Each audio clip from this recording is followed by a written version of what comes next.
Welcome to This Explainer. Okay, today we are totally demystifying Unit 13 chemical bonding. I know, it might sound like invisible, abstract science at first, right? But we're going to make it incredibly real.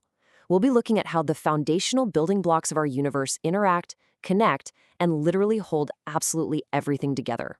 Let's get right into it.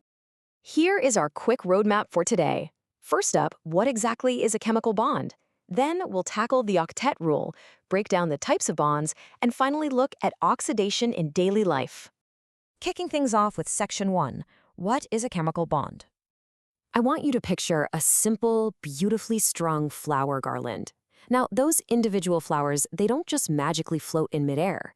They are brought together and held in this very specific, beautiful arrangement by a hidden thread running right through their centers. Without that thread, they're really just a bunch of scattered individual petals. But with it, they form a unified, structured object. Which brings us to a kind of fun question. What does this simple flower garland have in common with, well, absolutely everything in the universe?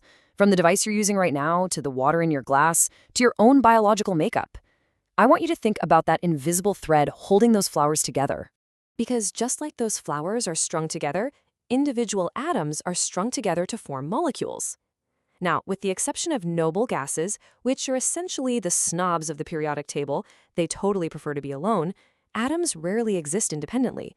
They really don't like being solo.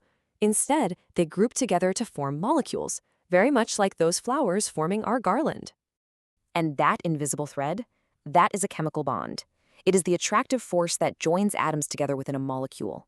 It acts as the ultimate glue, turning isolated, unstable atoms into the incredibly diverse, structured stuff we interact with every single day.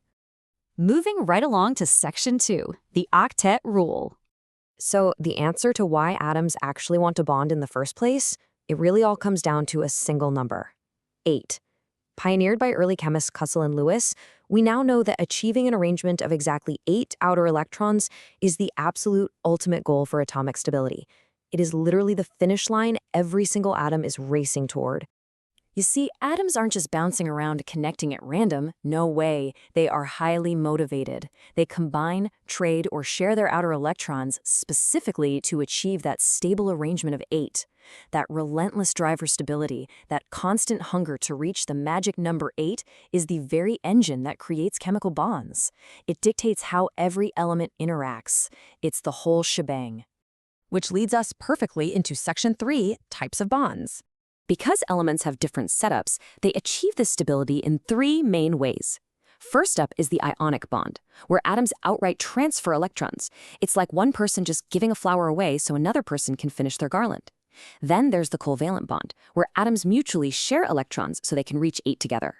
And finally, the coordinate covalent bond. This is a special sharing scenario where just one atom generously provides both electrons for the pair. Basically, these are dynamic, real-time strategies for atomic survival. And let's wrap up with Section 4, oxidation in daily life. To understand how all this atomic stuff actually looks in the macro world, let's look at a practical, everyday phenomenon. Why does a freshly cut apple turn brown when you just leave it sitting out on the counter?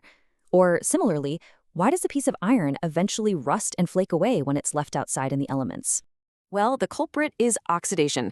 Oxidation occurs when a substance is exposed to oxygen, loses hydrogen, or importantly, loses electrons. When you slice that apple, its cells are suddenly exposed to the oxygen in the air, which aggressively starts stealing electrons from the apple's enzymes. That invisible electron theft results in the visible browning you see, and conversely, its exact opposite process is reduction. So you see, these aren't just boring lab concepts. These are the visible, real-world, practical examples of bonds breaking and shifting right before our eyes. So take a second to look around you right now. Seriously, what invisible chemical bonds are holding your physical world together?